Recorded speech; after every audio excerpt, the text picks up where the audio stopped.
పవన్ కళ్యాణ్ భారీ ఆధిక్యం దిశలో వెళ్తున్నారు. ఇప్పటి వరకు 8 రౌండ్లు పూర్తయ్యాయి.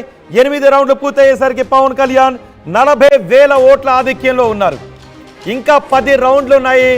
అంటే ఇప్పటి వరకు ఉన్న యావరేజ్ని బట్టి చూస్తే ఖచ్చితంగా మరో 50,000కు పైగా ఆ మెజార్టీని పవన్ కళ్యాణ్ సాధించే అవకాశం ఉంది. అంటే ఖచ్చితంగా పవన్ కళ్యాణ్ 1,00,000 ఓట్ల మెజార్టీ దిశగా వెళుతూ ఉన్నారు అని ప్రస్తుత సినారియో చెప్తుంది. ప్రస్తుతం వస్తున్న ట్రెండ్స్ చెప్తూ ఉన్నాయి. మరో 10 రౌండ్లు ఇంకా మిగిలి ఉన్నాయి. దీంతో పిఠాపురంలో సంబరాలు మిన్నంటాయి. 8 రౌండ్లు పూర్తయ్యేసరికి పిఠాపురంలో పవన్ కళ్యాణ్ 40,000 ఓట్ల ఆధిక్యం దిశగా ముందుకు వెళ్తూ ఉన్నారు.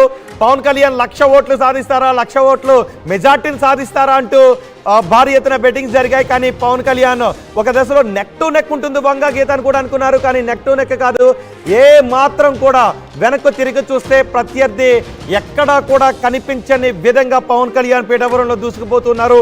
ప్రస్తుతం 8 రౌండ్లు పూర్తయ్యేసరికి 40,000 ఓట్ల ఆధిక్యంలో ఉన్నారు. ఇంకా 10 రౌండ్లు ఉన్నాయి. ఇప్పటి వరకు 8 రౌండ్లకి 40,000 ఓట్ల ఆధిక్యం అంటే 10 రౌండ్లు రౌండ్కు 5,000 మెజార్టీ వేసుకున్న ఖచ్చితంగా మరో 50,000 ఓట్ల ఆ మెజార్టీని పవన్ కళ్యాణ్ సాధిస్తారు. 1,00,000 ఓట్ల మెజార్టీ దిశగా పవన్ కళ్యాణ్ ముందుకు వెళ్తున్నారు. ప్రస్తుతం ఆంధ్రప్రదేశ్లో వైసీపీ కేవలం 18 స్థానాలకు మాత్రమే పరిమితమైంది ఆధిక్యంలో. టీడీపీ కూటమి 157 స్థానాల్లో ఆధిక్యం దిశగా దూసుకు వెళ్తోంది. జనసేన 20 స్థానాల్లో, జనసేన ఆంధ్రప్రదేశ్లో 20 స్థానాల్లో పోటీ చేసింది. 21 స్థానాల్లో పోటీ చేసింది. 20 స్థానాల్లో జనసేన ఆధిక్యాన్ని కనబరుస్తుంది. టీడీపీ 144 చోట్ల పోటీ చేసింది. ప్రస్తుతం 130 స్థానాల్లో టీడీపీ ఆధిక్యాన్ని కనబరుస్తుంది. బీజేపీ 10 చోట్ల పోటీ చేసింది. 7 చోట్ల బీజేపీ ఆధిక్యాన్ని కనబరుస్తుంది.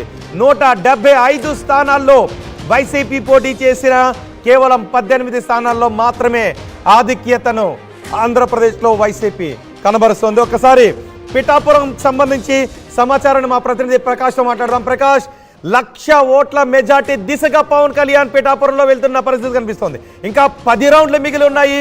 8 రౌండ్లకే 40,000 ఓట్ల ఆధిక్యంలో దూసుకెళ్తున్నారు. అంటే ఏంటి, మెజార్టీ పైన అక్కడ ఎటువంటి ఊహాగానాలు వినిపిస్తున్నాయి, ఎటువంటి అంచనాలు వినిపిస్తున్నాయి? ఎస్, మొదటి నుంచి ఏదైతే జనసేన అభిమానులు చెప్తూ వస్తున్నారో 1,00,000 మెజార్టీ అని వాళ్ళందరూ కూడా మొదటి నుంచి కూడా చెప్పుకొస్తారు. కానీ అందరూ కూడా కొట్టిపారేశారు. కేవలం పవన్ కళ్యాణ్ గెలిస్తే చాలు అనేది ఒక మాట అనేది అనిపించేది. కానీ దానికి తగ్గట్టుగా జన సైనికులు ఏదైతే మాట చెప్పారో అదే విధంగా 1,00,000 మెజార్టీ మన ప్రతి రౌండ్లో కూడా రౌండ్కి కూడా మెజార్టీ పెరుగుతుంది తప్ప ఏమాత్రంతో కూడా తగ్గేదే లేదన్నట్టుగా ఇక్కడంతా కూడా కనబడుతుంది. మనం ప్రధానంగా చూసుకుంటే మొదటి రౌండ్లో చూసుకుంటే 4,196 రావడం జరిగింది. రెండో రౌండ్లో 3,811 రౌండ్. అలాగే మూడో రౌండ్లో 5,494 ఓట్లు వచ్చాయి. అలాగే నాలుగో రౌండ్లో చూసుకుంటే 5,645 వచ్చాయి.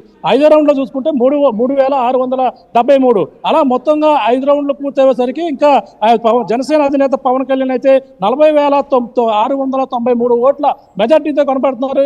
8 రౌండ్లు మాత్రమే పూర్తయ్యాయి. మరొక 10 రౌండ్లు పూర్తి ఇంకా రావాల్సిన పరిస్థితి ఉంది. ఈ నేపథ్యంలో అలాగే ఆ 8 రౌండ్లకే 40,000 మెజార్టీ ఉంటే ఇంకా 10,000కి ఇంకా 1,00,000 దాటే అవకాశం ఉందంటూ ప్రధానంగా అంచనాలు వేస్తున్నటువంటి పరిస్థితి ఉంది.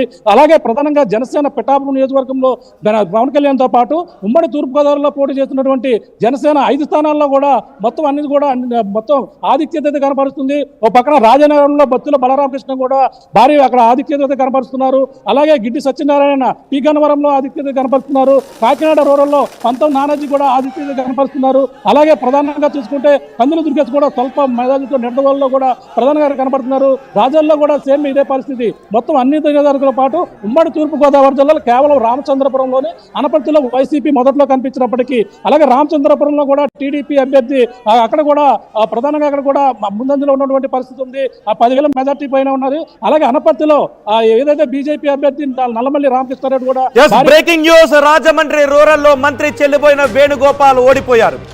ఆయన రామచంద్రపురంలో గతంలో